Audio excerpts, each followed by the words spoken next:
Welcome to the second AES meeting. Thanks all for coming out today. We got a good turnout. So my name's Matt. You guys probably know me from last time. I'm the host of AES for entrepreneurs and startups. We're here to kind of help you guys get the latest and greatest on AI tools for building your companies, running your companies, whatever you're trying to do in life. Just trying to help each other, learn from each other. And so to that note, we basically have a guest with us today. His name's Scott Lowenstein. A lot of you guys might know him. He's around in the community a lot.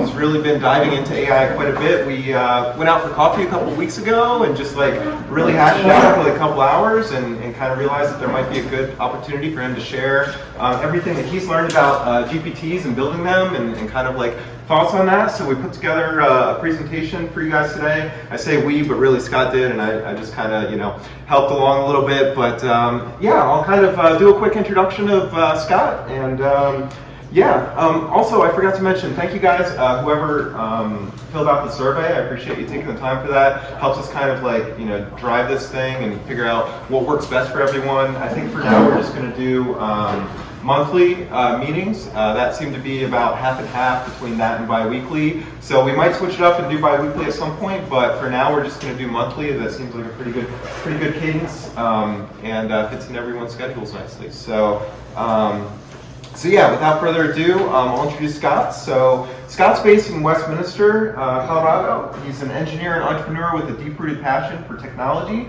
and its potential to make a positive impact. He holds degrees in business from George Washington University, as well as mechanical engineering and computer science from UC Boulder. Today, Scott is dedicated to helping entrepreneurs and businesses embrace artificial intelligence and automation. His work focuses not just on technological advancement, but on how these tools can enhance productivity and bring meaningful change. Scott's approach is grounded in practicality and a desire to make a difference. As he shares his insights and experience, Scott aims to inspire others not just with possibilities of AI, but with real-world applications that make technology truly transformative. So if you would all join me today in welcoming Scott, I'll hand it off to you. Thank you, Matt, for that awesome introduction. I really appreciate it. Hey everyone, it's great to be here with you today. My name is Scott Lowenstein, and I am a total technology enthusiast who's hopelessly obsessed with AI. My work right now is focused on helping businesses and entrepreneurs to discover their most compelling use cases for AI. There's this cool new technology called GPTs, and most of us have heard about them, and many of us have already used them. I'd like to share some of my thoughts about what makes this technology so useful and some design philosophies to consider while building GPTs. So we're going to start off by talking about some of the GPT fundamentals. Then we're going to explore some frameworks to design defensible GPTs. We're going to do a quick demonstration of how to build a GPT, speculate a little bit about where this technology is going, and finally I want to wrap up with discussing how to develop sophisticated and reliable GPT automations. So let's dive in. First of all, what are GPTs? So as in ChatGPT, GPT stands for General Pre-trained Transformer, but it also happens to be the name of a product that OpenAI just realized. And in that case, a GPT is a customized instance of ChatGPT that's tailored to a specific use case, and it's intended to help users get better quality, more specialized results. So there's all manner of GPTs that exist out there already or that could be created. Here's a couple examples. You could have a GPT that would help you become a better negotiator, do creative writing, research, discuss a topic among a group of experts, write expert code, or even do some fact checking. So they're really available to use in all manner of ways. So what's so special about GPTs and why should we actually care about them? GPTs are built for specific use cases, which specifically makes them easier to work with and allows them to produce better quality output or results. They have built-in custom instructions that end up simplifying prompt engineering for users because the GPTs are initially set up with those prompt engineering instructions, custom instructions, that tailor the output in a specific way. So it allows them to be given a standardized or simple output and get a more reliable, consistent type of output. GPTs can also have access to data and functionality that ChatGPT by default does not. And it's pretty likely that this technology is going to onboard many more people into the OpenAI ecosystem and into using ChatGPT. So when might it make sense to use ChatGPT versus to make or to use an existing GPT? For ChatGPT, it's really great for general or one-off queries, everyday broad use, and problem solving. And so an example that you can think about is as if there was a doctor who is equipped to handle a broad range of medical topics and could answer across that domain. On the other hand, custom GPTs really shine for specialty or specific use cases. And that's for a number of reasons. Some of those include the fact that the custom instructions are there to tune the output, as I was previously mentioning. They can also have access to custom data or functionality that give them special abilities or insight about certain data. And then they particularly shine in repeated use cases.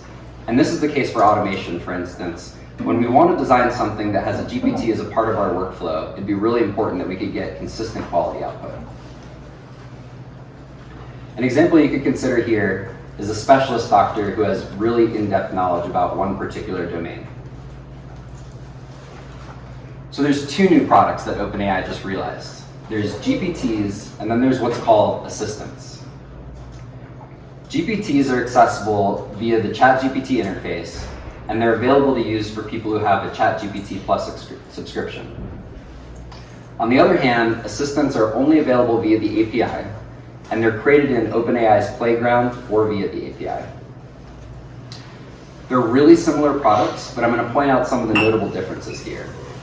So GPTs can only use the model GPT-4 Turbo, whereas assistants have the ability to select which model you might prefer to use when you're designing it. There's a number of common features here, so they both have custom instructions, the ability to upload custom files, access the code interpreter, or access custom functions. But if you want to enable web access, image generation, or vision using an assistant, you'd have to set that up using a custom function, whereas that's built in by default into the GPT-4 model, and therefore built into GPTs. So in building GPTs, what are some of the skills we might want to have in order to build different types of GPTs? For a basic GPT, you can essentially be a novice. You might want to have some understanding of LLM or ChatGPT prompting best practices. But essentially, there's a builder that will take you through the process, and you really don't need any skill to get started right away today. To build an advanced GPT, you might want to have some familiarity with JSON or API schemas. This is the way that you build custom functions into GPTs, which we're going to cover a little bit later on. And then you might also want to have some idea about some advanced prompting techniques you could use as well. As far as integration, right now, GPTs are not set up to be used anywhere other than through the ChatGPT interface. So basically, if you want to use a GPT, you have to go to ChatGPT to use that, and then select the GPT you want to chat with. On the other hand, assistants are meant to be used in your own applications that you would develop, so they're very extensible and able to be integrated anywhere you could imagine.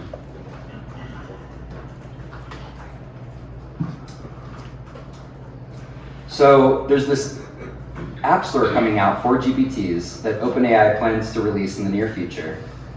And the idea here is that for the GPTs that have a certain number of use, OpenAI is willing to pay users based on how frequently their GPTs are used.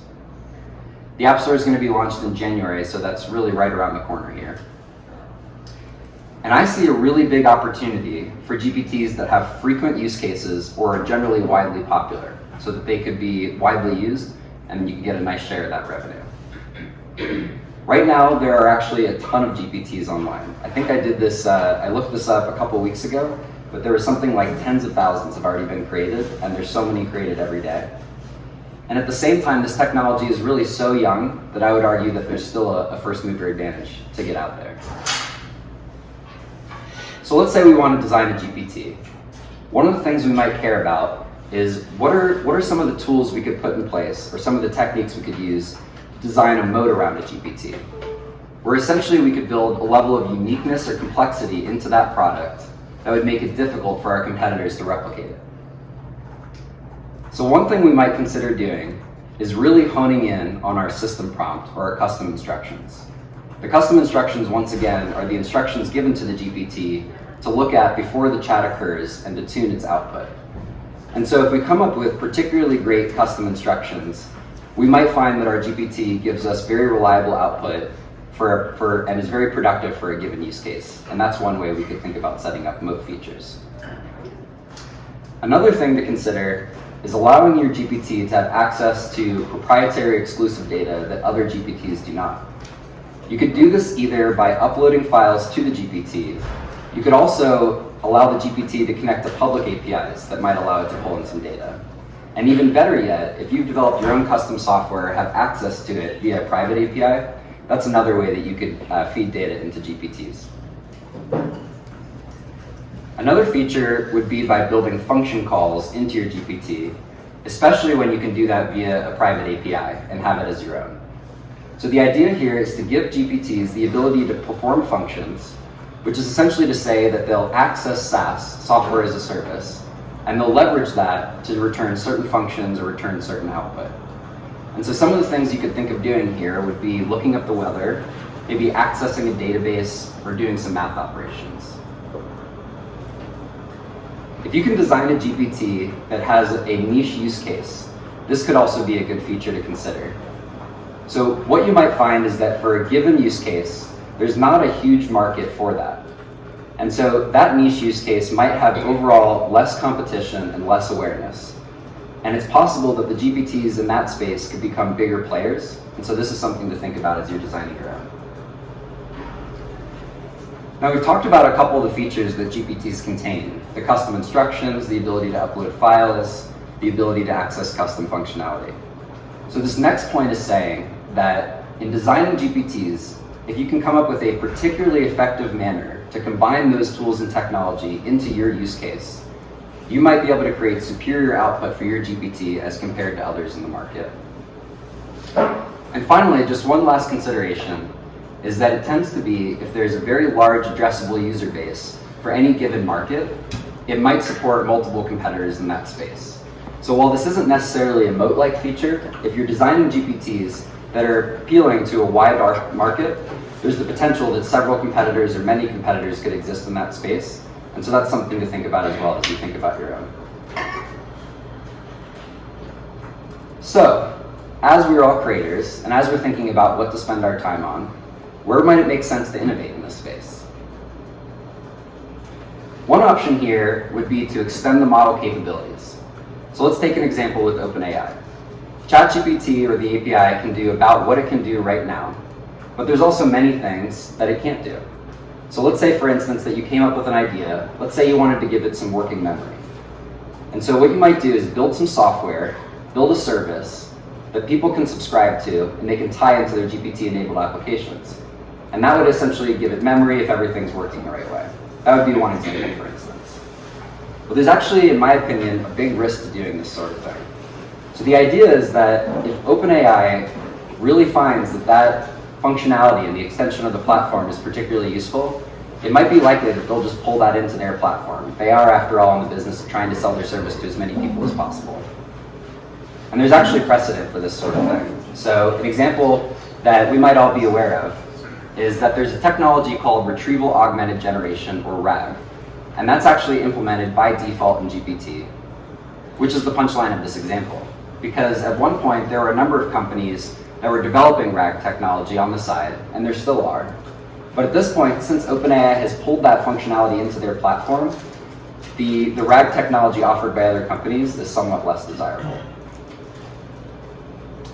Another option to think about is building GPTs or apps that have some particular utility function. And a utility function would be something that performs some very simple basic function, sort of like a commodity function, maybe a calculator app. So in the short term, there actually is potentially good ROI on these types of ideas.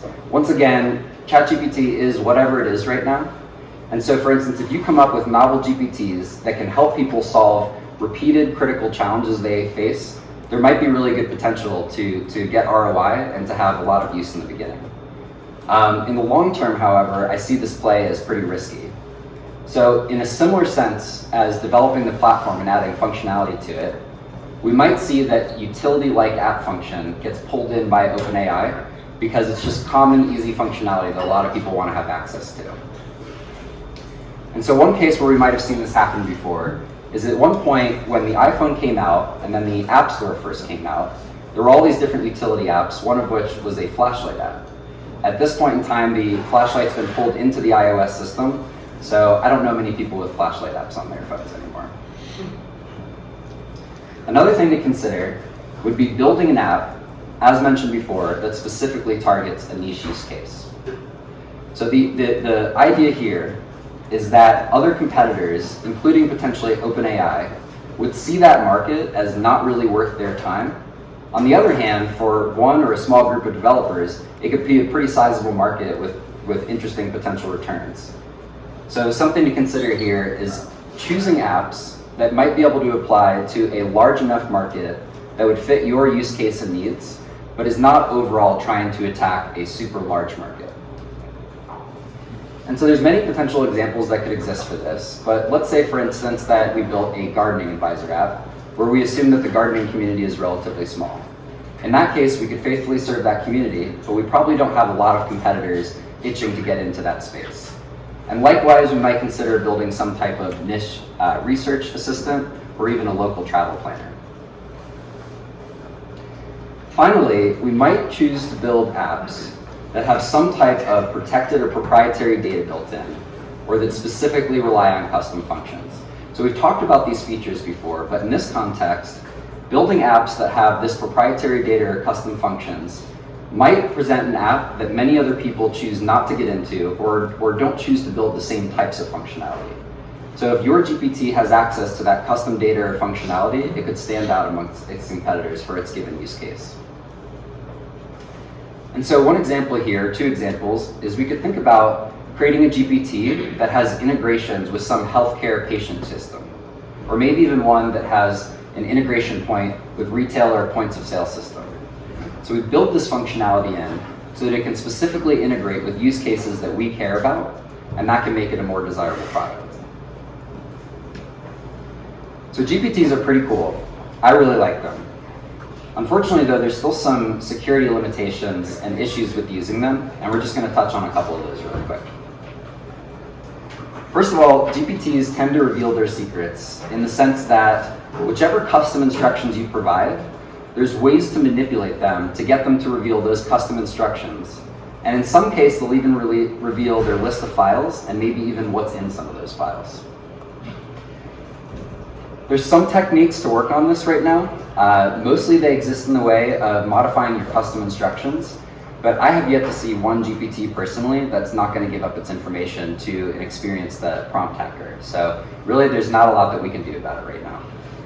And possibly the only safe way to protect information that GPTs have is by putting that data behind API function calls. And in that sense, whoever has access to the GPT is going to be able to get access to the data. But this might be the only way to protect things in the sense that the data doesn't live within the GPT. Another consideration here is that when we open up a ChatGPT account or an OpenAI account, whatever name is on the credit card that's used to set up the billing account is the name that ends up getting published when you publicly publish your GPT for anyone to see. And so basically, there's not a lot that we can do about that right now. It's just how the system works. And so if there's people who care about that sort of thing and would rather not have their information spread, you could consider opening your OpenAI account with maybe a business credit card or name. Another consideration here is if I go through all the work of creating these GPTs, I put some of my great data in there, is OpenAI just going to train on it anyway? And there's actually some good news here.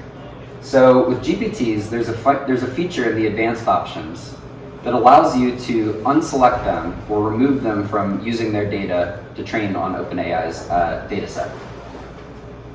And then for assistants, since the assistant works off the OpenAI API, OpenAI guarantees that none of the stuff coming through the API is going to be trained on them. So that's a pretty good thing. So another thought I'm having here is that with this technology, there's this risk of sensitive data getting leaked. And we've talked about a couple potential ways that might happen. Really what this statement is saying is that given that the technology is so new, we actually don't even understand all the ways that it can be penetrated. And so essentially, we need to just be extra careful with this type of technology. And if there's people who are managing proprietary, confidential, or health data, they might want to be wary to adopt the technology right away. Okay, so why don't we go through a little bit of effort and build a GPT together? I know that many of you have already had the opportunity, and so we're not really going to go through a very sophisticated example, but we're just going to build a fun one here together.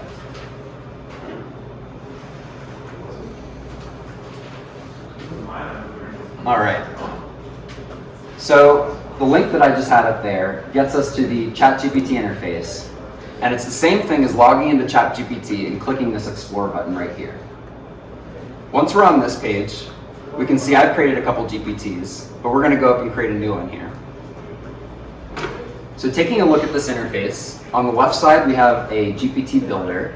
This is a customized GPT that's intended to ask us questions and iteratively build the GPT on the back end.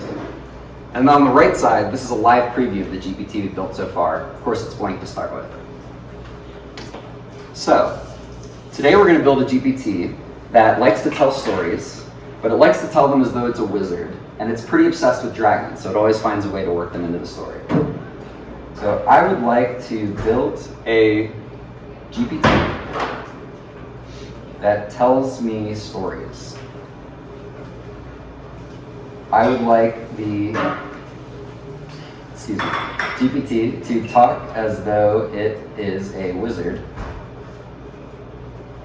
And I would like the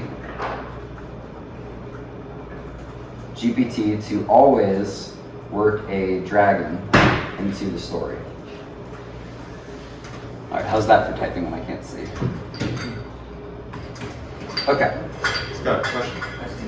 Yes, sir. Before we go much farther, so in building a GPT, can I get like a distinction between training a new one versus prepending instructions? Like what is happening here versus what was happening in the other ways that you're describing it? Sure. It's possible that we're going to answer your question coming up here. I'll see if I can give you a quick answer. So the idea with GPTs is there's not the conventional sense of training. What we're going to do is we're going to customize ChatGPT in such a way that we explain to it, this is the way that I want you to talk, this is your frame of reference, and maybe even here's some extra files. So we're gonna tune what the output's like, and we're also going to give it access to some additional information to draw from. But ultimately what we're doing in creating the GPT here is we are building the back end of the GPT, which we're going to take a look at really quickly. So what we can see so far is the GPT went through some process, and it's actually built a number of things on the back end, which we're going to take a quick look at. So here we have the Create tab, which we're looking at now. And then on the Configure tab, this is the back end of the GPT. I'm sorry it's cut off a little bit over here. I'm not really sure how to fix that right now. So what the GPT has done is it's filled in the description for us, the custom instructions, and then it's also put in a number of conversation starters.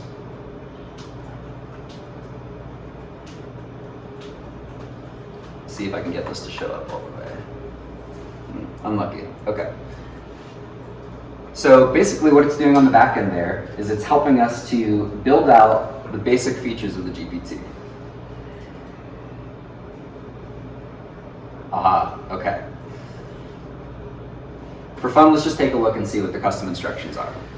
So your role is to be a storyteller, speaking in the persona of a wizard. In every story you tell, you must weave in an element involving a dragon, ensuring that this mythical creature plays a significant part in the narrative. Be imaginative and engaging in your storytelling, using a language and themes that evoke a sense of wonder and magic. When asked for a story, provide vivid descriptions and compelling plot lines, maintaining the wizardly character throughout. Always include a dragon in some form in each story, whether as a character, a symbol, or a pivotal plot point. aim to captivate and transport the user into a fantastical world with each tale. So that's pretty neat. I gave it a relatively simple prompt and it filled in a lot of interesting detail for me. At this point, what the GPT does is it's going to help me put out some of the other necessary things. So here it suggested a name, Wizard of Dragon Lore, and I'm going to say I like it. Next, what the GPT is going to do is it's going to go through and generate an image for this GPT, and that's going to represent the thumbnail image right over here.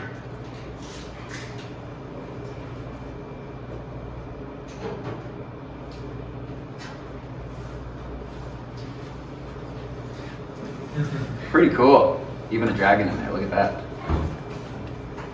Awesome. At this point in time, what the GPT is going to do is it's going to continue to iteratively ask questions. So for instance, right now it's asking, what kind of stories do you envision this wizard telling? Should they be short or whimsical, or long and epic?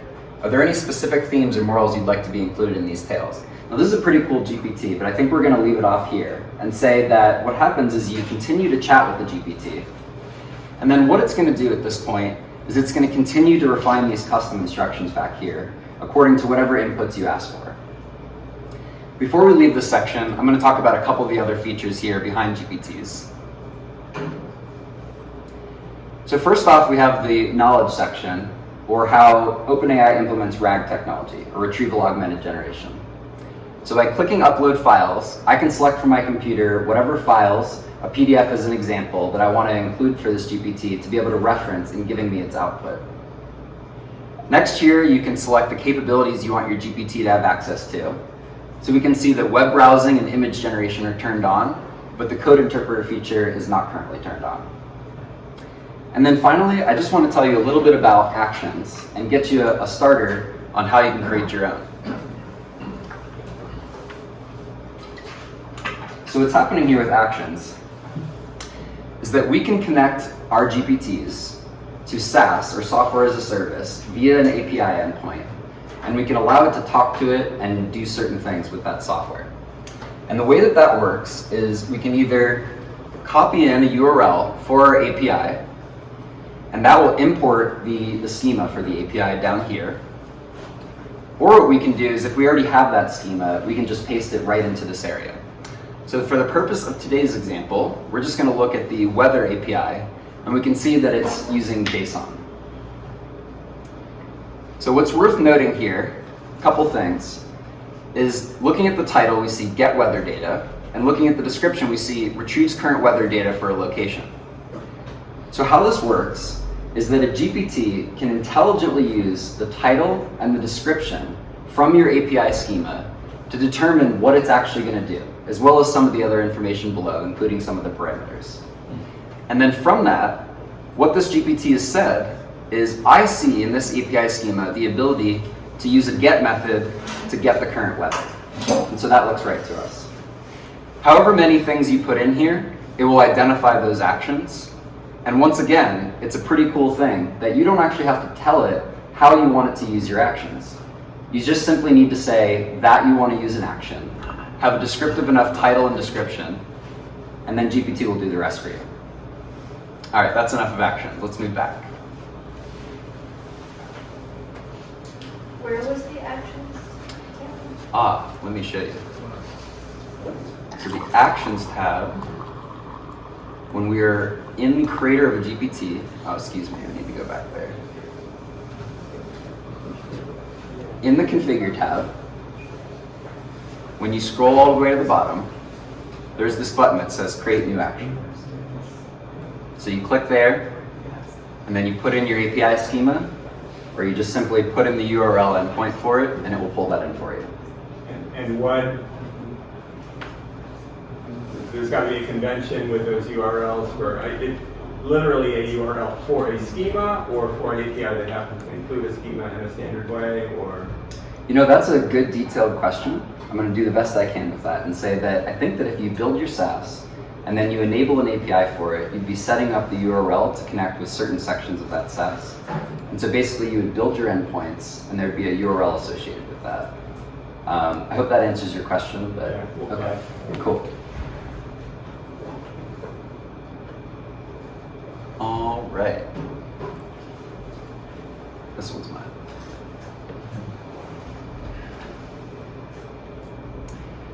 So where do we think all this technology is going? I'll give you some of my opinions.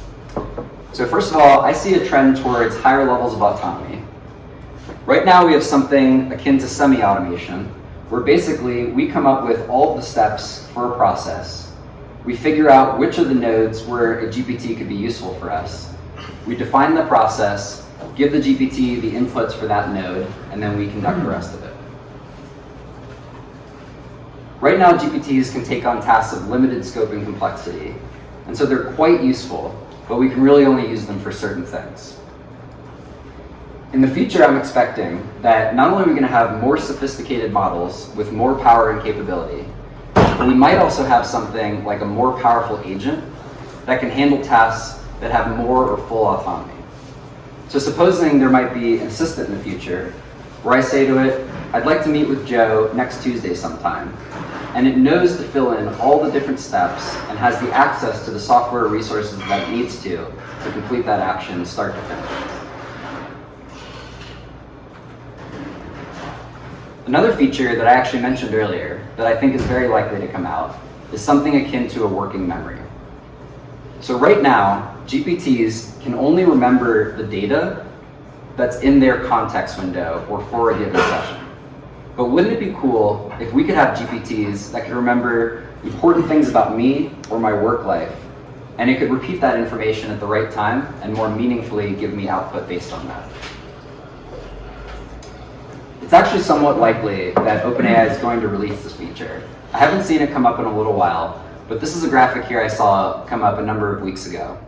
And essentially the idea here is OpenAI might be releasing this memory module add-on, which would allow your GPTs to have the ability to remember data between user sessions.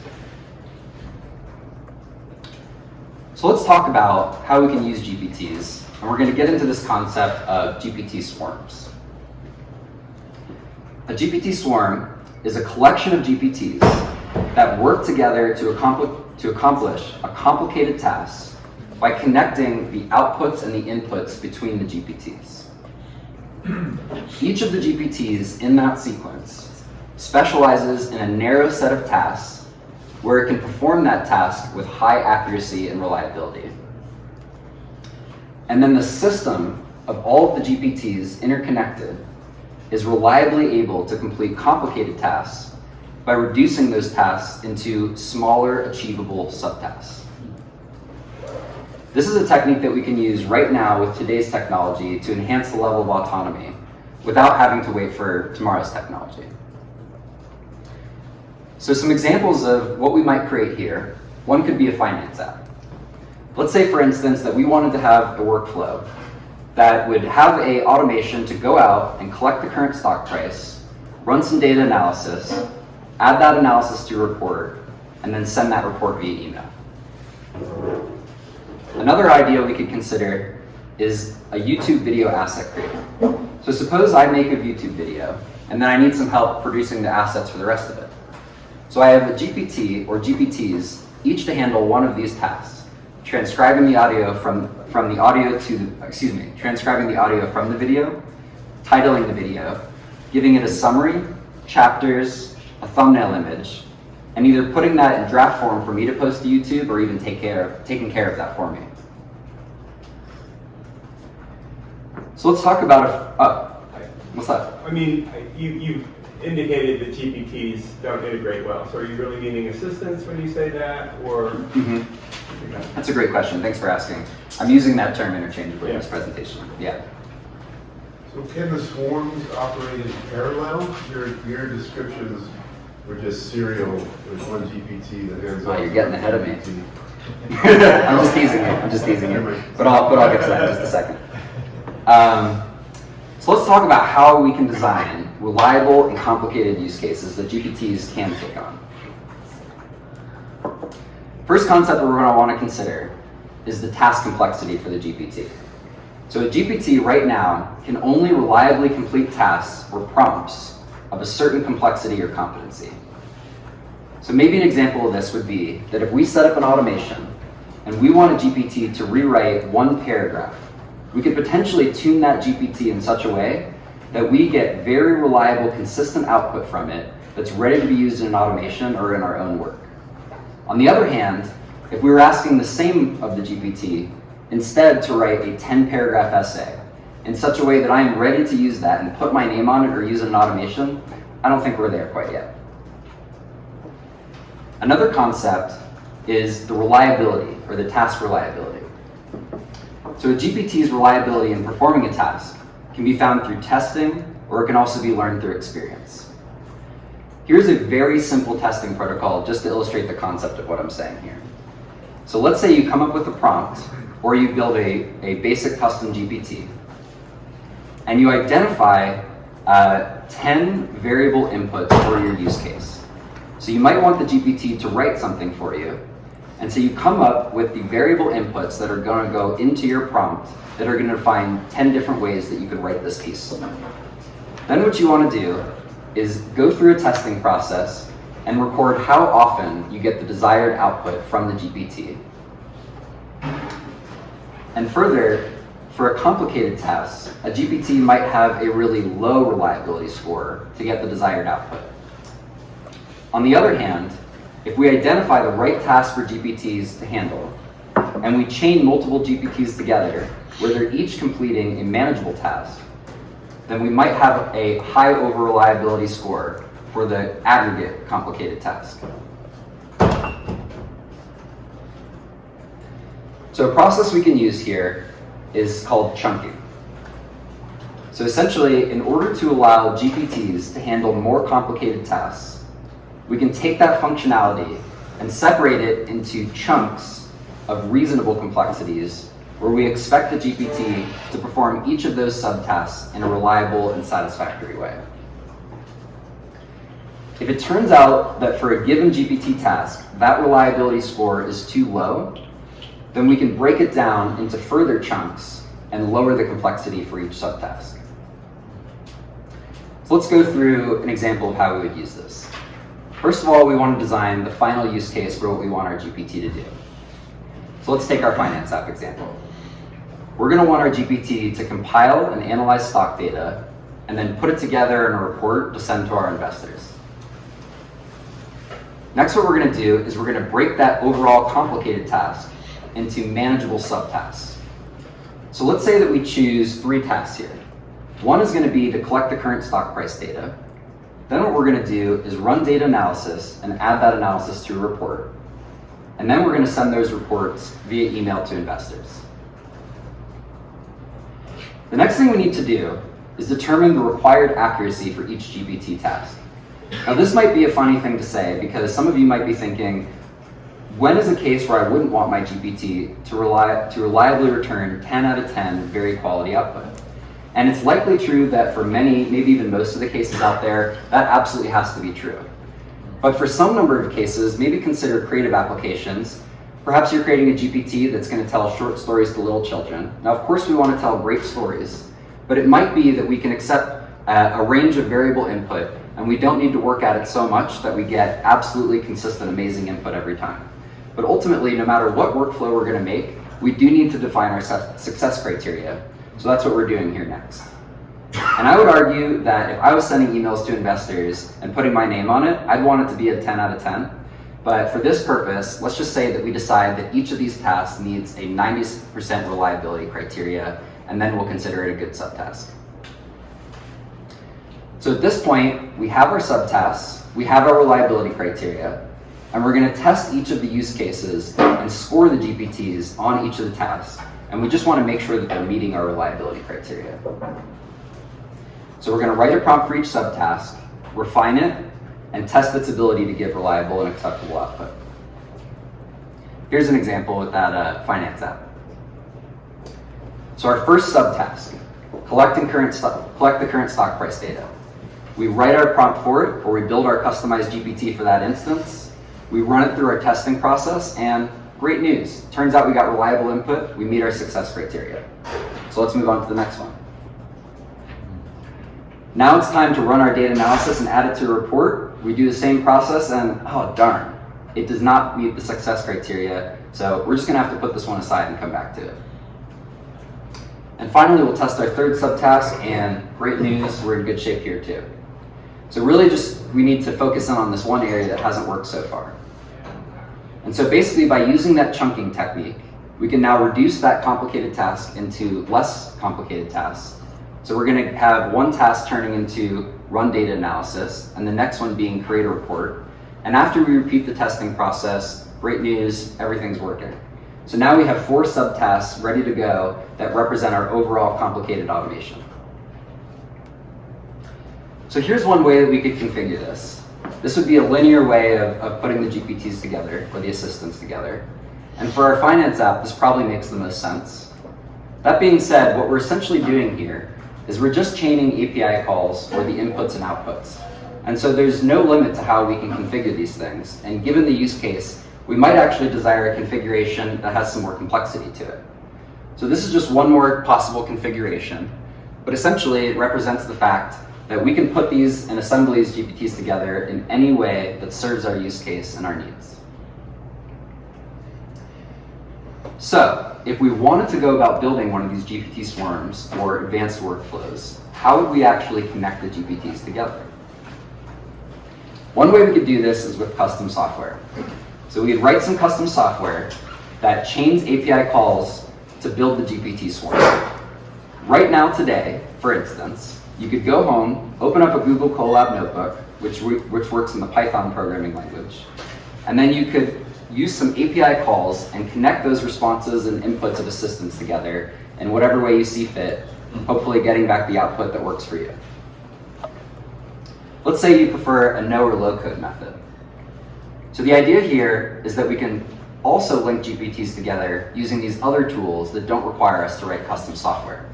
I'm sure many of you are already familiar with these. Just in case we're not, I'm going to name really quickly that a tool like Zapier, and there's many of these, is a tool that allows you to automate workflows. One of the common use cases for these is to help you transfer data from one place to another. So let's say part of your team works in a Google Sheet, and then you need to transfer that data at some point at the right time to your project management software. Zapier is a tool that you can use to integrate with the Google Sheet, integrate with your project management software, and then you can set up that automation to automate that workflow. Another tool here I've listed is bubble.io. This one is more geared towards creating front-end user applications.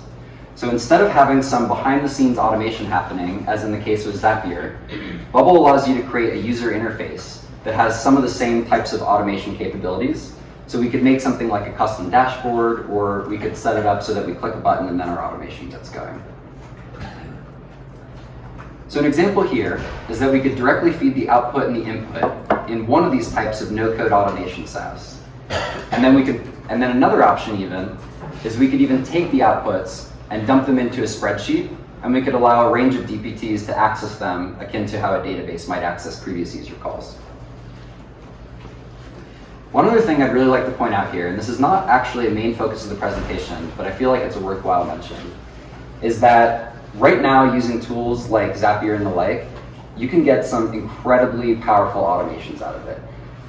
The ability to take things that take 5 minutes, 10 minutes, or even an hour a day and effectively move them out of your workflow is a gift that I wish on anyone in this room. And it also turns out, for instance, that Zapier has now released these integrations with GPT. So whatever automations you could do in the past, now you can integrate these nodes that allow you to put ChatGPT towards one of those steps. And I'll tell you, it's absolutely unbelievable some of the things I've seen people come up with. Would you recommend, like, is the customizability of this versus, writing in a Python script or whatever, like, can you achieve that with the no-low code method? Like, is this, what I'm saying is, like, should you MVP this, or is this just quicker, or can you still have build a more defensible model writing your actual Python scripts in that example? Does that make sense? Okay, yeah, let me see if I got that question right. Is there a technical aspect to the question, wondering can we accomplish the same in either? Yeah. And is there also a part of the question that's wondering how defensible is your app given that it's written in no code versus custom software? Okay. So I'll give you my opinion of that. So essentially what I've been able to do in these no-code automation SaaS as I've been playing with it is I haven't found a way that I can't do the things that I want to do in custom software. And essentially the way that they work is that for a given node, let's say we go back to our Sheets example, moving information into Google Sheets. Let's say, for instance, though, that what we're actually getting from the Sheets is a dump of user emails. And what we want to happen is to analyze those user emails or the cells in the spreadsheet for sentiment before we end up pushing them to the project management software, because we might need to send the project manager an alert that we're about to lose a client. So that could be an example, right? So in that sense, what you could do to build that automation workflow, I've not really come across any obstacles or barriers to using the no code when you're doing it in this workflow way.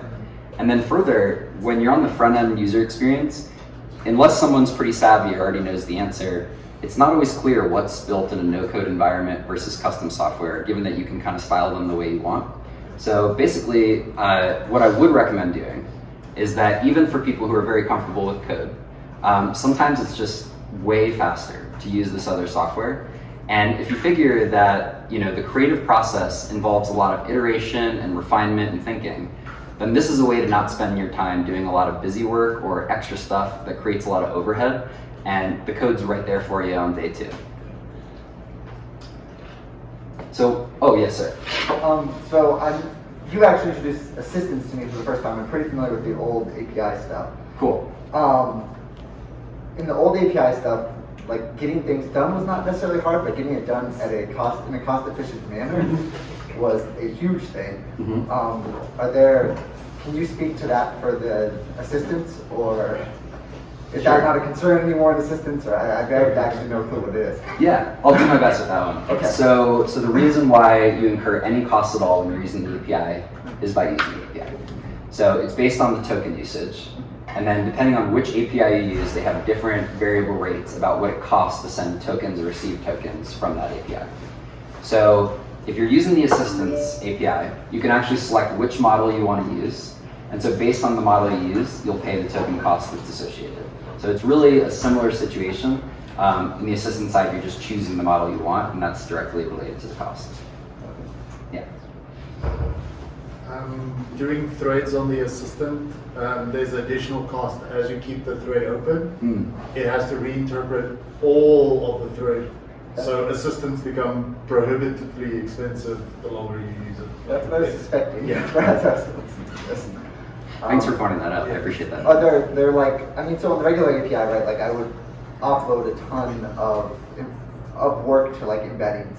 Okay. Super cheap and, just get to do it on my end, and so now I only have to give it a small number of tokens to do what I want. Are there similar processes through the assistant? Not sure if I processed that question. Well, you can do as much as you can on your computer to limit the amount of tokens you're submitting to the API. Okay. Is usually a very good way to limit your costs. Okay. As far as my usage at least. But I just didn't notice the workflow in assistance that would allow that. Oh, okay, I see. I'll be honest with you, my friend. This is a much greater level of detail than I was planning on going in today, but I'd love to talk to you more about it. Basically, I think that there's a lot of different ways that this stuff can be implemented, and your technique of trying to save on the token cost sounds like a really good one. But that's probably a little further in the weeds than I was thinking about going. And thanks for your question. Is it safe to say that the very technique that you described earlier of using a swarm keeps the context size of each element of that swarm smaller, whereas if you did it all in one big prompt, and as the conversation went on, essentially every time you go back to it, it's solving the whole problem again. It's reading through everything that's done. So in that sense, is that one aspect of reducing the cost? I'm going to tell you that these sound like some really great creative ideas, and I'm going to give you the best answer that I can. So I don't know which one would be more cost effective. It does make sense to me that you have to send a lot of context and a lot of tokens, that's going to rack up your costs. It also might be that you create some kind of iteration loop that just, right? Sure. So it really depends on the setup. Yeah. All right, cool. Another thing that I just wanted to mention here about a little bit of speculation is that my opinion is that it might be likely that OpenAI would release some kind of no-code or drag-and-drop way to connect these GPTs in the future. It feels like it's just the next evolutionary step. But for right now, you can create these amazing workflows using third-party tools, and I would highly recommend you guys check that stuff out. So, to celebrate all this fun new GPT stuff, we're going to have a hackathon. And it's looking like it's going to be scheduled on either January 13th or 14th, which is on a Saturday or Sunday. And the idea here is that we want to take a couple hours, get deeper with this technology together, exchange some creative ideas, inspire each other, and all that good stuff. But really, it'll be very fascinating to see how we can come up with ideas, how we can relate them to each other, and then we're even going to supply some success criteria and have a couple of awards to give out as well. So we're going to be announcing this over email pretty soon. I really hope you guys will look out for it and think about joining us. And I would say that right now, we're seeing tools develop that have the capacity to transform how we work, how we create, and maybe even how the world operates. So I'm looking forward to seizing the opportunities of these technologies alongside you all, and I am really excited to see what you come up with. Thanks so much for your time.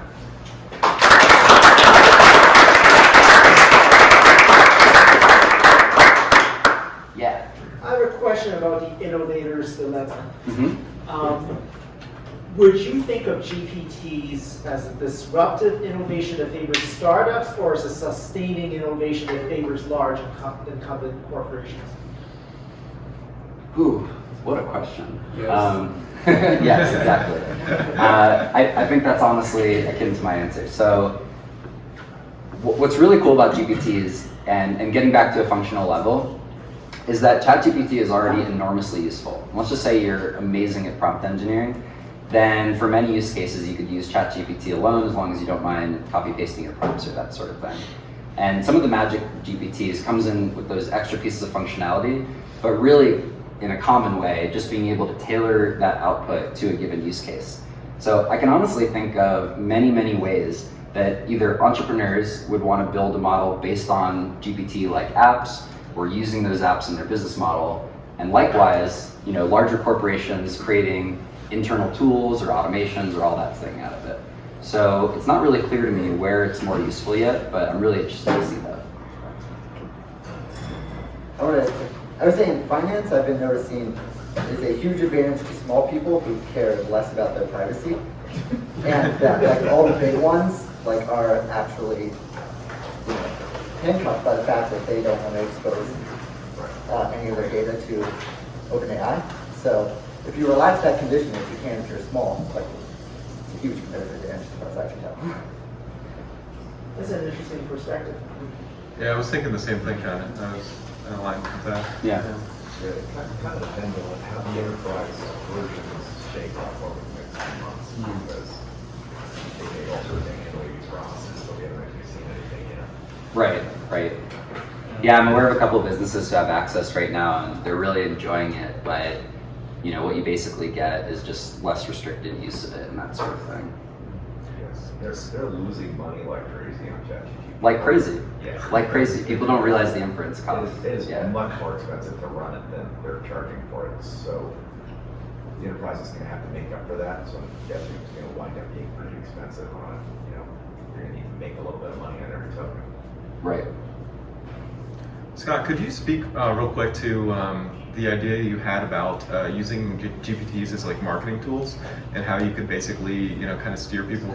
I thought that was an interesting conversation. I don't think you mentioned it during the presentation. I thought people would cue me into that idea. Yeah, well, we were talking about, for example, if you were an EV charging network, and you created a GPT to help EV drivers find chargers in your area, and you could basically use that tool to kind of steer people towards your product, or just to make people aware of your product and things like that. Just using it as almost like a brand awareness. If you create a really valuable GPT, people are going to inherently know about your products and things like that. I thought that was an interesting point. So I don't know if you wanted to talk about that at all, but yeah, I completely agree. So I think what we were talking about at the time, if I'm remembering correctly, is that really GPTs are able to be used in so many different domains, and one particular one could be marketing. And so a number of the GPTs that I've seen so far provide some interesting, useful functionality, and then they must be built into the custom instructions, but after they're chatting with you for a little while, they'll throw things in like, if you want some consulting services or if you want to whatever, and they'll throw their name in the mix of all of that. So I do think there's actually a pretty novel marketing opportunity right now to develop GPTs that would provide services to your customers that are not unique to your business. So in the case of the EV chargers, maybe you look up where's literally the closest EV charger, and then the final message you get is, by the way, if you need an EV charger that's in the middle of nowhere or wherever you need it, then why don't you check out this company? But really, I think that's a great point, Matt. There's an unbelievable number of use cases for GPTs, and the creativity I've seen people using them for is pretty substantial so far. I thought that was pretty cool. Yeah.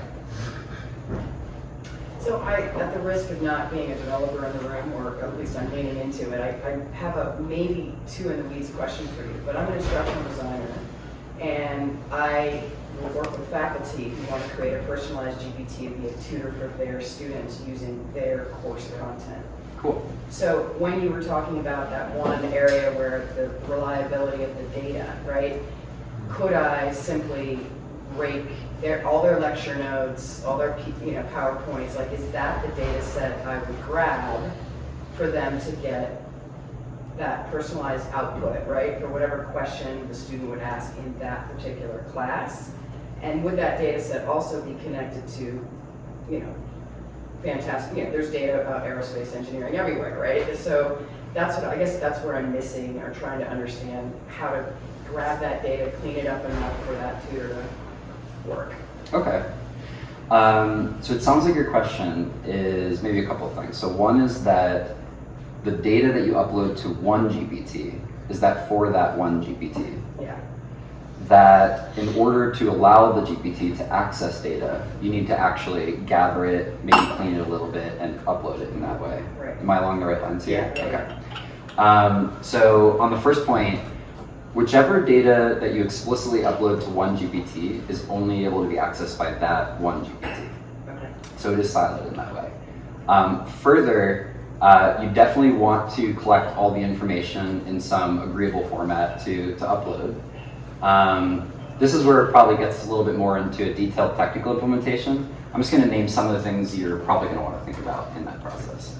So one is that if you have one file that's like a massive PDF doing this whole entire thing, probably not the way to go. And it's basically just due to this phenomenon where given, it kind of depends on how long it would actually be.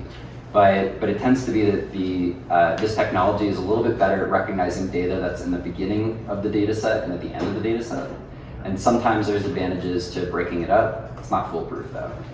I think another thing I'd want to be thinking about is it would be less valuable to record a lecture from someone where, for instance, we've had question answer in here, we've had different voices, we've had different things coming up, and in the realm of structured or unstructured, which doesn't totally apply here, I would just say I would call that more in the realm of unstructured or unclean. And so maybe the best type of data, if there were such a thing to upload, are things that are very explicit. So if you chose to write in a PDF, we are living on the planet Earth or something, and then it's like, where are we living? Matches up with that. The question set, the data set kind of has enough semantic familiarity that it's more likely to find that. But the real answer here is that developing GPTs is simple to get them set up, and then to get the output tuned in just the way you want, it takes a lot of creative and iterative development. Another one of the techniques I've seen a lot of people use is that they'll upload custom files, and then they'll specifically say in their custom instructions, always look at these custom files before you do any other things or that sort of thing. So these are just like a smattering of ideas and techniques, but there's some things that go into figuring out how to work it best. So I have done a little bit of this now. Yeah. The biggest problem is trying to give the GPT enough information to know where things are divided up. So it can be as simple as I saw somebody writing about, I just put chapter 1 and chapter 2 in front of each place I was trying to break this thing into sections, and then it was smart enough to figure out those were different things. So part of it's just like, what's the delimiter? How does ChatGPT know this all isn't all just one long connected thing it's supposed to summarize? So some of that stuff can be as simple as say, Start lesson, end lesson, start lesson, end lesson. Yeah. Limiting it can make a big difference. Yeah. I've also seen people put pretty serious stuff in the custom instructions, like exclamation point, all caps. Always use this. I will die if you don't use It's like, okay, that's what it takes. The programmers feel better when that's your Yeah, right. I guess part of it is also case making, right? Like, higher ed is freaked out about this right now. So I think there's just some excitement about making a ChatGPT as kind of an example too, of like, you get to, as a faculty member, like, this is gonna make your life so beautiful. You get to teach the stuff that you love, right? Because, rote data and content is not going to need to be taught anymore. You get to teach the stuff that you love. So I guess I'm wanting to build one to do that case making at this point. You should totally do it. That's a really cool idea. Yeah. And my design philosophy is to start with manageable chunks that have whatever success criteria you define for it is reasonable for that scope. And don't take on too much complexity at once, because then you don't actually know what the wrong thing is. Yeah. So get it to do the thing that you want it to do right, very consistently, Right. and then just tack little things onto that. Yeah. Cool. Thank you. Sure thing. Me? Yes, sir. Well, first of all, excellent job. Hey, thanks. Thank you for putting in all that energy to sort of condense and simplify things. Yeah. I've been sort of brainwashed to really kind of think about, where things are going and imagine something in the future and kind of work my way back. Mm-hmm. Isn't it reasonable to, it's interesting, so just watching you and listening to you, it's almost like, made me think of like the early days of Word, PowerPoint, and those just things evolved. Yeah.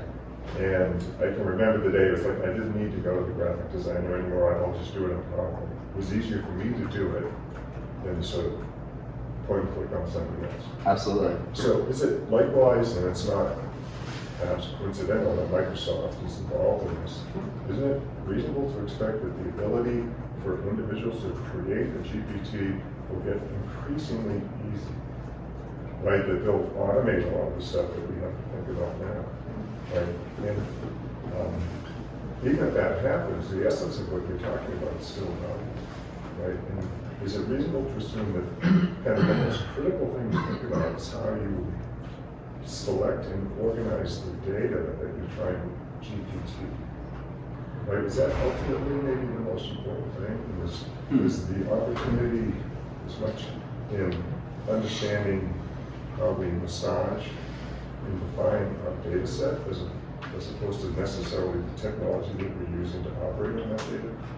Anticipating that operation on the data is going to get increasingly easy just because the tool evolves, like Right. Word, PowerPoint, Right. Does that make sense? I think it does make sense, and I'll just say, like, putting on my speculation hat, that sounds reasonable, that the technology would continue to evolve in such a way that it becomes easier to work with it. Like, for instance, if you even just wanted to make the example between code and no code, like you sit down to do a coding project and you're like, error, what the hell, meanwhile no code's like, okay, it all works, and the barrier to getting the basic functionality just becomes easier and easier and easier. And I think one of your questions was, should we primarily concern ourselves with getting the data really right instead of doing these other things it takes to build it? And I think there's definitely some wisdom to that. You want to have quality data, preferably that's proprietary in some way, otherwise everyone's got the access to the same thing. But right now, whatever the tools are of the GPT, it still really matters what the custom instructions are. Prompt engineering actually really does matter too. So it's not rocket science, you can do it through iteration, and it's really nice actually. It makes it convenient that we know what our success criteria is and what our use case is. So you can just keep throwing things at it until you reliably get that case back. I'll tell you, that's way easier to work with than code. You can just chat in natural language with it. Might be the case that in the future, so akin to the GPT builder, where I just gave it a very basic description of our wizard storyteller, it filled in all this other detail. And then it was willing to ask me questions to follow up and iterate that. Maybe that process will even get better, and then we won't even need to worry about prompt engineering as much. But for right now, those tools actually still do matter. And for a especially complicated implementation, or one that's going to be used in like a high volume automation, it just needs to work every time. That's where the intricacy in the tooling comes in, where you really got to get your prompt right, you got to really comb your data, and you have to do much more substantial testing than we talked about here to make sure you're getting that output. But I think you're along the right lines, or at least what I'm thinking too. Scott, if I get a GPT Plus account, I make a custom GPT, can I selectively share that with somebody for them to use? You absolutely can. Okay, outside of this App Store Yes. situation? Okay. Well, actually, I'm sorry, not outside the App Store. I'm really glad you asked this question, actually. So the way GPTs work is they have settings that can either make them private, only accessible via a link that you would explicitly send to someone, kind of like Google Sheets and all that, and then you can just make them public. So those are the three options as far as sharing them. Anytime you use a actual GPT, it's meant to be used in the context of the ChatGPT interface. And I think it's still true that you need a ChatGPT Plus subscription to access them. So that's kind of the criteria right now. Okay, got it. Thank you. Maybe I piggyback off that. Yeah. Ken mentioned yesterday in the AI, the marketing meetup, for the RMEG groups having kind of GPT playground scripts, so a good way to export these. And I was wondering if you had an idea on what that sort of standard format, if we were all going to kind of like fork common base of GPTs to configure and so forth. If there's a standard practice, I know on the assistant side that's kind of obvious, but for people who want to stay more on the GPT side, do you think there's a good any thoughts there? So is your question, like, let's say I create a base GPT and then 10 people want to build on top of it and they're going to build 10 different versions. Can I just like send them like my a lot of base? people who are trying to learn right now who, if we want to share templates for these things, what do you think would be some good ways to do that amongst like our community? That's a good question. I don't know the answer to that. I know that with ChatGPT, you can share your chats and kind of like pick up where things left off. I'm not really sure. There's not a YAML file, unfortunately. Yeah, right. That's right. That's right. I'm not aware of how you would send the back end of the GPT to someone. I think it belongs So I have a to. question. When you go to the instructions inside the GPT builder, is that basically everything, or is there anything that's metadata? I mean, other than added files. So it's all in the instructions, right? So you can just give someone a link to the files that are the PDFs where you're adding on to. Well, I think your comment is you could give them the necessary tools to rebuild it. Is that what you're saying? No, I think that, so isn't there a word in there? Yeah, okay. So the instructions are basically everything except for the description, right? The logo and, Yeah. And then you have the add-ons. and the capabilities, yeah. But is the chat that you had, which generated the instructions, still being open? Well, Do you? I'm suggesting that you just replace the instructions and add the GPT with the instructions when you're done. Oh, that's, You're going to be pretty much there. Can you clone or, like, is there Let's a do some sandbox experiments. capability? Yeah, let's check that out. You just made a good point where you could I'm not potentially look for the JSON that sends over the entire configuration and just grab that and then start a new one and just load it into those fields. where is the So- JSON you're talking about? Well, I don't know if they've abstracted it or not, so that could be broke down into several requests. Yeah. Which would not surprise me, but I don't know, OpenAI seems like they've got their heads, they're pretty well underwater, so maybe there's a window right now where you can expose these things. I think if I'm just capturing this correctly, what we're talking about is can we build a base GPT and then essentially send that over to someone else to continue to refine and iterate on. So my understanding is right now the answer is no in a canned, easy to do way. I can build the GPT. My options over here are either to go back to the editing interface or to delete it. So there's not a way to do that. If I told someone how to build my GPT, just like I told them how to write my essay, they could rewrite it, no problem. But I'm not exactly sure how to do that in a programmatic way. Of course, we could probably build some kind of cool tool like you were talking about there, Ryan. That'd be neat. Yeah.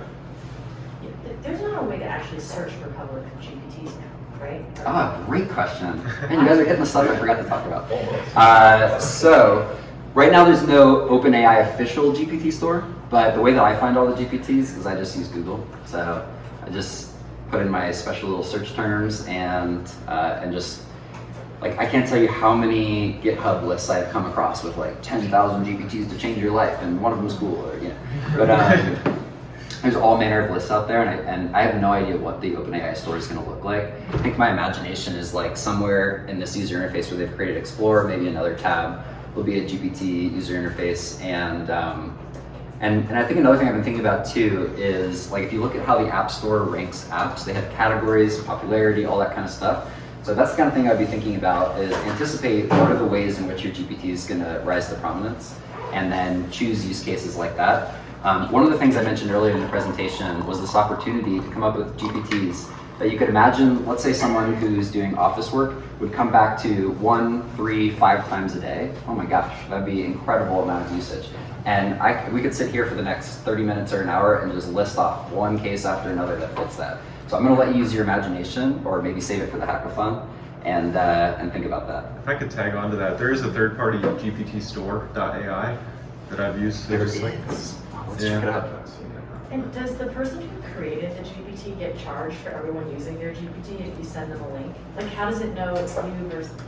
Yeah, good question too. So as long as you pay for ChatGPT Plus, that's just your access to everything, and that's the maximum cap on what you're going to pay for it all.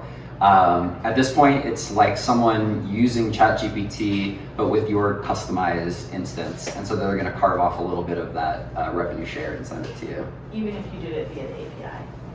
Oh, I see.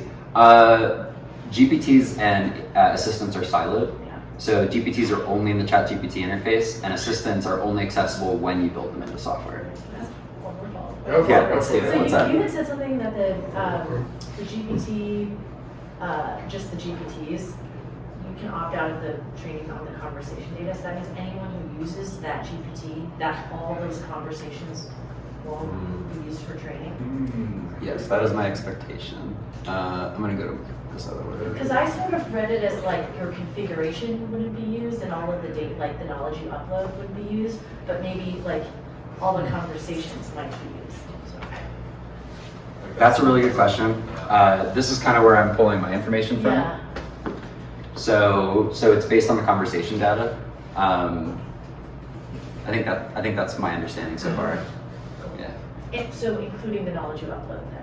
Because then it's like, well... Oh, I'm sorry. Thank you for clarifying. So you're saying if I literally upload... If you're uploading like a book you wrote, you know, Right. do they get it? Because it's not conversation data. You're right, I was asking the other question first, but now I'm flipping it. You're asking good questions. I have heard that anything you use for a source can be downloaded to the interface, so it's not really protected. And I think that's one of the reasons there's not the OpenGPT store yet, is because there's a lot of concern about that. Is what you're saying that a user can download it using the GPT, or that OpenAI would train on the information that's running? Because ultimately they have to like create embeddings and all that, right? So the GPT, you have access to all the PDF files that the GPT is accessing. I see. Okay. I think there's actually two different things happening here. Let me see if I can get it straight. So one thing is that if you're a user of a GPT, so you didn't make it, someone sent it to you, it's like fantastic recipes for you, and basically you sit down and you use it.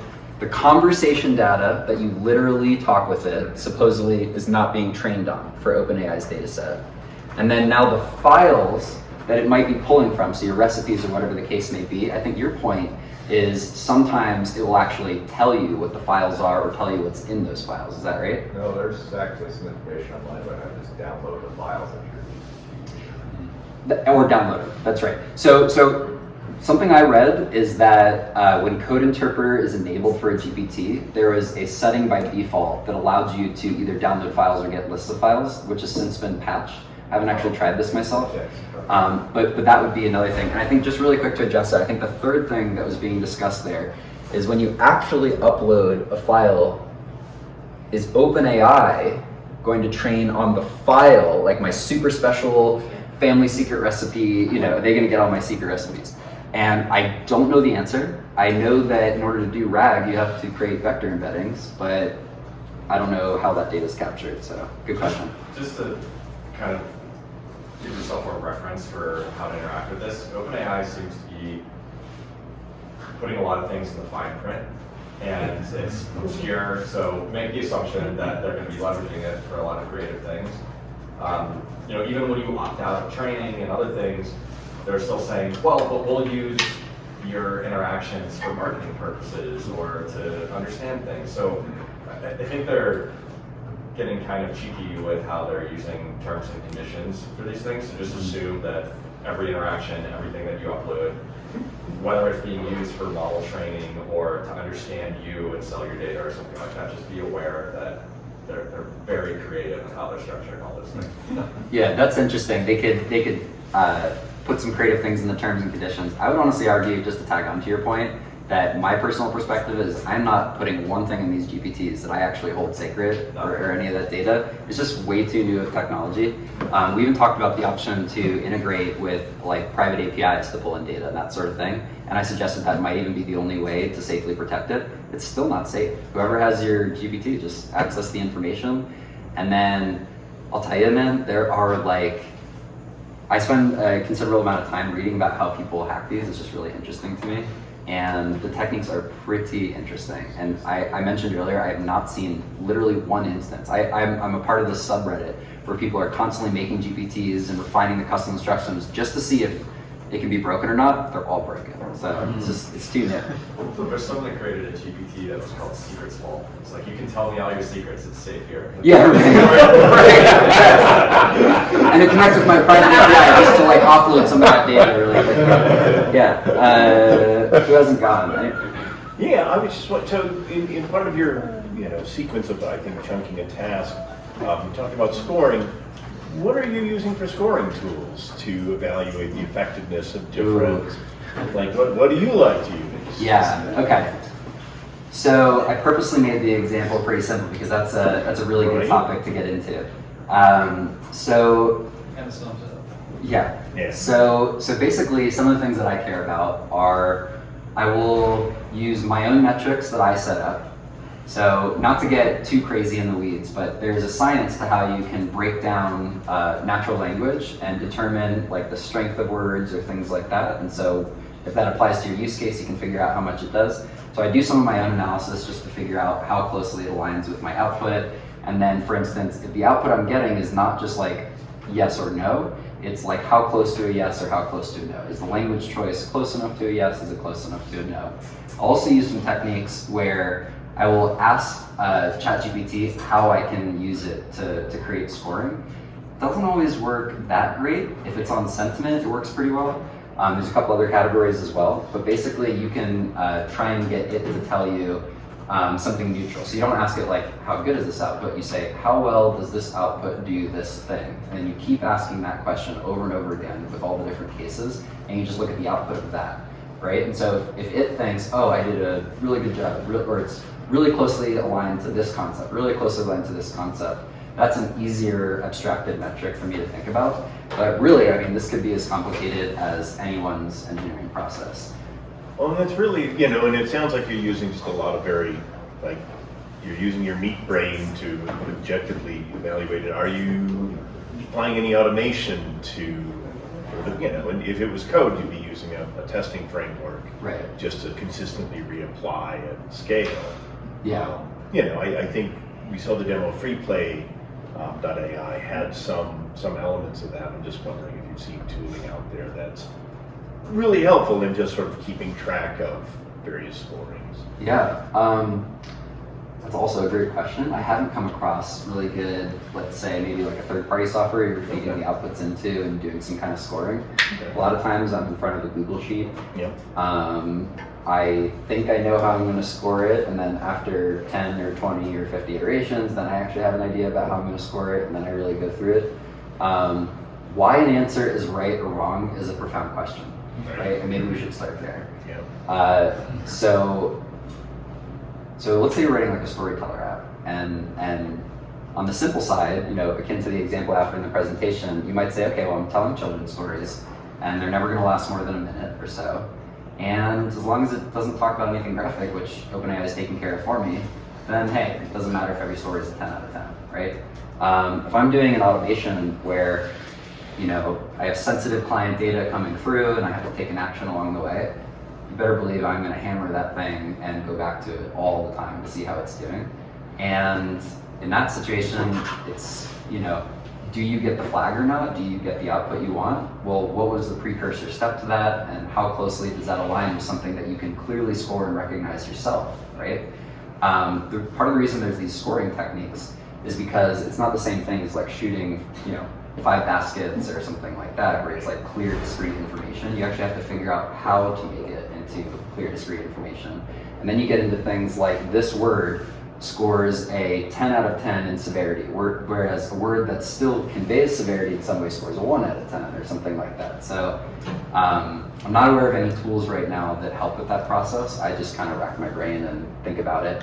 And then mostly after I have my like literal success criteria, I just use the program a lot and just try and gain through intuition, like, is there anything that I can do with this thing that's out of bounds? Which of course, akin to my comment about prompt engineering, most likely the answer is yes, and I haven't thought of everything, and someone else is gonna figure out how to do it, some ridiculous thing I didn't want it to do. But that's also the nature of software too, so. Okay, just real quick, just so everybody knows, it is 10 o'clock, so technically, we're wrapping up here. I know the AI ethics meeting is at 10, or no? So the idea was if anyone's interested in AI ethics and safety, wants to be part of yet another subgroup, just hang around and we're going to capture some names and just talk a little bit about how we're going to move forward. Okay, so no tight deadline on that or anything. Okay. So yeah, I know there's a lot of questions, so if you want to keep going, feel free. It's up to the room. I'm available. Class is dismissed if you want to go. Yes. Maybe a simple question, hopefully. What happened to plugins with custom GPTs? Yeah, okay.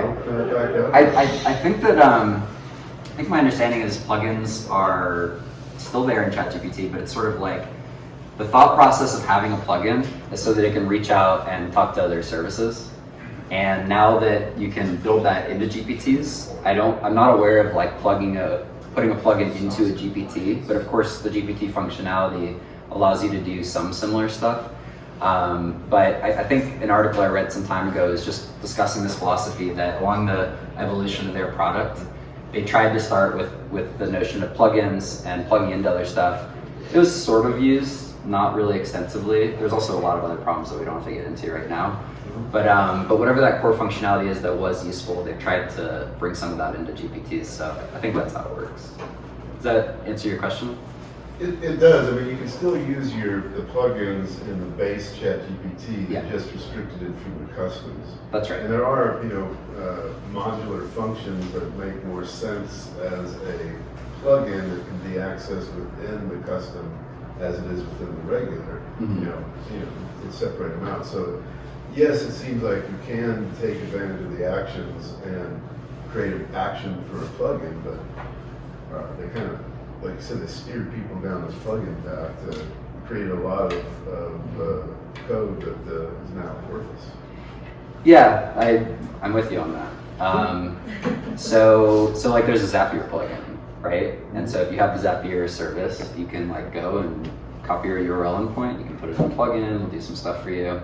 Now when you go into in a GPT, you can, it's down here in actions, but you can just go ahead and put in that URL and get it to do something similar. Yeah. So there's no getting around your point. People wrote a lot of code, might not be used so much anymore, and ultimately people are responsible for re-implementing some of that stuff on their own, either by finding those public APIs or using their own. But yeah, you're right about that. It seems like the right level of how to create a custom GPT to do a particular function, and then be able to interact with another one. And then because I've been doing some where it's like doing due diligence, and the one asking a GPT to go search for things, and then asking it to do the same data analysis, and then asking it to do the reporting doesn't work. Exactly. Right. Exactly. So this next level that's being handled by this third-party functionality, Zapier or Mobile.io, especially when it comes to, you use the word swarms, and I don't know if that's common because those I see as pipelines. Swarms to me are where you ask 10 different bots to do the same thing, and then you create a convergence of evidence. And that swarm is all out doing either the same job but in its own domain, or on the same domain. It's just to see if things converge. The swarms in the sense that you use it, is that common? I've honestly heard this term in a lot of different ways, and in this specific context, I've heard it named systems of GPTs that are interconnected in some particular way, whether linearly or not. So that's just how I was using it in this presentation. And I think you brought up a really good point that if you're trying to do a series of complicated things, that it's likely that your GPT is not going to be able to do that in such a way that you can automate it and put it aside. And so as you pointed out, that was the concept of GPT swarms to break out that functionality. Now in the example I actually gave, I don't know why you would use a GPT to like reach out and get the weather or something like that, unless you were only chatting with the GPT. But it's really just for the purpose of example that the functionality is too complicated to handle all at once. So you can't search the web and then write the report and then so on and so forth. But they can handle parts of that task, and if we're willing to put that automation together, then it's possible. Yeah. Thank you. Yeah, yes. All the way in the back. Yeah, I think I might be retreading territory, and especially it feels linked to that conversation that was just had. So apologies if that's the case, but there's this need that's probably really common to keep track of previous conversations with the GPT so that it can, reference those things, not repeat itself, et cetera, et cetera. But that's not built in to ChatGPT. Where would you recommend, or like what's the industry standard of when people want that, how do they implement it? Yeah, well, you brought up a great point. I'm gonna skip back to my presentation really quickly. I don't even know if this is necessary, but basically, let's go over here. So this is kind of like what you're referring to, right? Yeah. So this was just talking about it in a speculative way, and it might be true that this feature is actually soon to come out. I don't know, it's just rumors online. But the concept I was talking about here, and I know you're giving the example of working memory, but really what we're talking about is, I don't know where the heck it is. It's extending the platform functionality, right? And so the simple answer to this is if you can build something like working memory and you get your code to work, then it exists and it works. And you have some assistants that are gonna cycle through that module in a way and use it meaningfully, awesome. So you created memory and now it has that.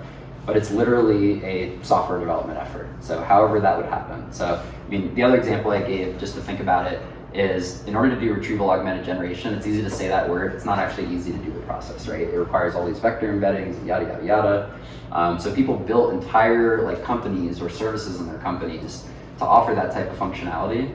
And so you can do it, But the other note that I offered is beyond your need for the actual functionality, if you go out and develop it and you're trying to develop a consumer business facing application, and it turns out that you have a really awesome use case, and why wouldn't you want to develop that? Well, OpenAI might just grab it in. So if you really need it for yourself, definitely go out there and develop it.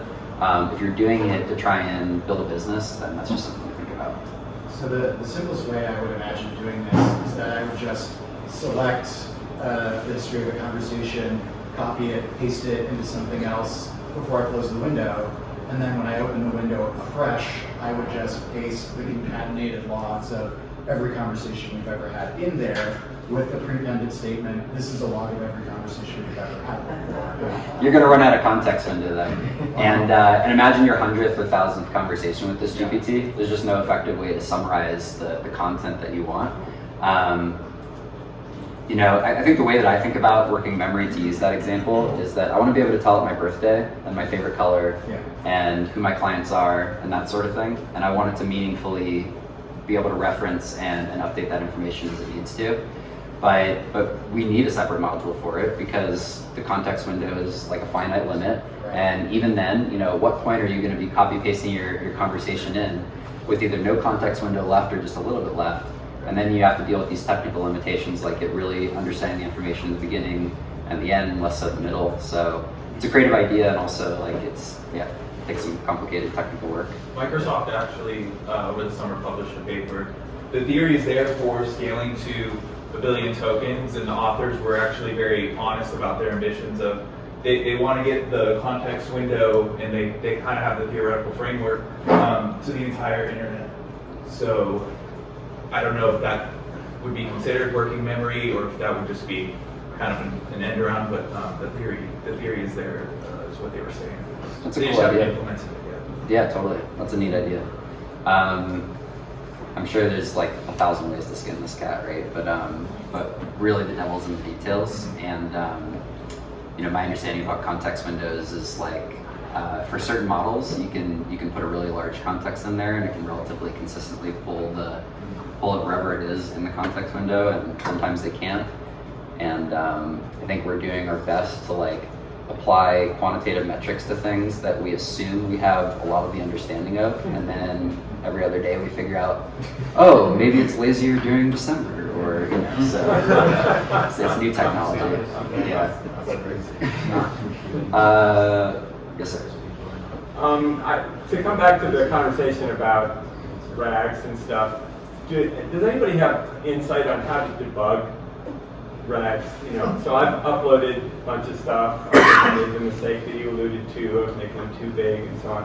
Is there any way to get any metrics on which documents it actually referenced, or which ones it missed, or you would do that when you're using LangChain or something else. Right. To do this, but any way to figure out how to improve, getting more information from it. I haven't seen that. But. Tell you what, I have one suggestion for you, and then I'm gonna actually, anyone else who wants to chime in on this, you can let me know. But what was the darn suggestion? It was, I'm sorry, I just lost my train of thought as soon as I said that. I think the best way to think about it is that GPTs are not really operational. Like you can't really dig into what's going on. You're kind of buckling up and going along for the ride. Yeah. And just don't expect anything else. Yeah, I would agree with that. And suddenly my memory is working again. So you can ask for it to cite where it pulled the information from, and that is not a foolproof method, because it will straight up make it up sometimes. So if you have a chance of seeing what the answer is, you can ask it to do that, and then you can do the cross-referencing yourself. Maybe another GPT could do that for you. So. Good stuff. Yeah. I think you're next. This question's kind of open for anyone for suggestions. So I was working, creating like a spiritual coach using a book that the coach wrote and trying to create this thing for him. And one of the things I noticed was that the answer was really long, even though in my instructions at the top, at the bottom, I was like, please make this succinct. So I was just curious if anyone knew why that was happening or had suggestions. Sometimes it would be, the answers would be more succinct, but 80% of the time it was like annoyingly long. So, right. I would think to approach it with like a character count or something, like a token or like word count. It's not going to get it exact, but it'll like ballpark it, like plus or minus 10, 20 words or something. it was almost like, because I felt like it wasn't that explicit, so that's good. I think I said keep it less than a paragraph. Okay. And sometimes it just wouldn't list it. Yeah, you could say like 80 words, 80 characters or something Yeah. like that. You know what does work in some of those cases is giving it examples Yeah. of like, this is what I want the output to look like. Yeah. It's really, I find that really helpful. Okay. Yeah. So your question's a great one, and the answer is that there's probably like a lot of different ways you can tackle that.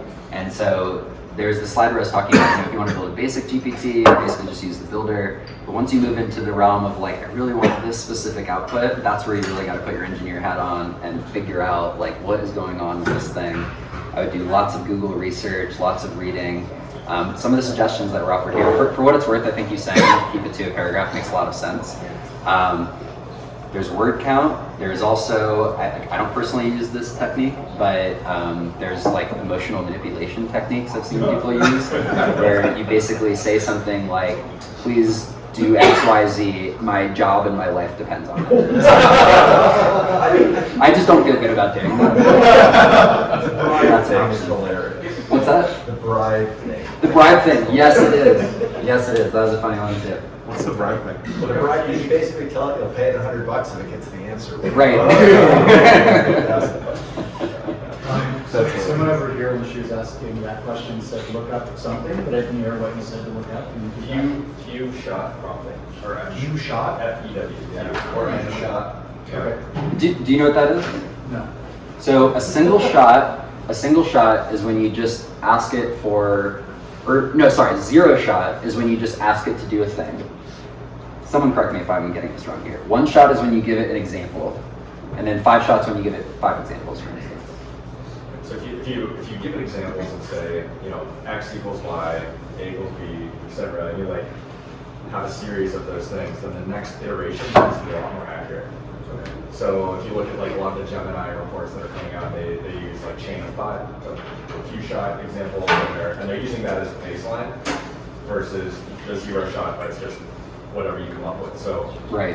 Your example here where we're saying it's this really long paragraph, it's got no reference for that. So you're just saying, give me some things, and then it's like, okay, but you have some examples that are short examples and structured in the way that you want them to be. It's actually really good at reproducing that. So few shot prompting rabbit hole you can go down and get this. So I'm like, don't do it like that, do it like this, and then I show it how to do it. And like, when you want to Or do that, rather you re-give it the prompt, preferably open a new chat window too, so it's not referencing the context you don't want it to see, because whatever answers it previously gave, like, let's put that aside. And then the way I like to develop a lot of times is you use a new chat as much as that device is beneficial, essentially as long as it's giving the output you don't want, and you just refine the prompt and add to it. But use that as part of your GPT configuration. Like, is that few shot example? That's right, in the custom instructions is what you're saying. Yes. Can you make a function call inside of GPT that would call my API to basically give feedback from my consumer's chat history to improve the GPT?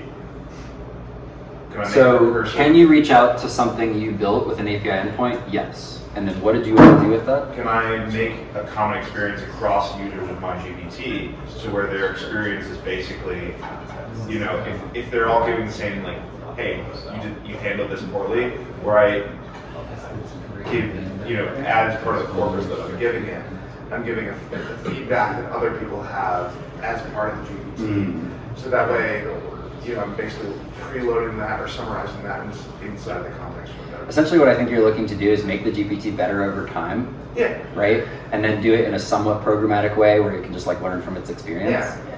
And the answer to that is like, probably. And it would be like... You do network requests inside the function calls, right? Yeah. So you can get pretty granular in there too. Yeah. But really what I would suggest you'd want to do is you'd actually want, so let me give you an example what Zapier does, for instance, right? So if you release an app that has a Zapier integration built into it, it's actually going to connect to either their service or your endpoints or whatever. And I actually haven't done a lot with this, so I'm probably getting some of it wrong. But I think there is a way to make a more generalized network call, and then your software says, okay, this is the data we're going to bring it into to return. Now, as far as the implementation of getting it to iteratively get better, maybe some of the things that would need to be thought about there are how are you actually going to get it to look at the previous data. So you have to look at the new instructions, look at the previous data. Maybe there's even logic in the application that's not a series of messages getting better, or rather some intelligent process to create the next best potential message or custom instruction to use. So I'm just making this up, but like if you could somehow pull the rest of your custom instructions out of that, maybe that would do it. Yeah. Yeah. Quick question. Have you tried OpenGPT yet? I have not tried OpenGPT. Have you? I have not. Okay. So I was curious. Yeah. Cool. LightChain came out with their own version of it, and it should allow you to do the January built-in because it's LightChain. So and they're basically trying to get feature parity with the ChatGPT UI and so forth, which is really, it doesn't feel like switching. Yeah. That's cool. Cool. All right. Awesome. Thank you so much. Appreciate it.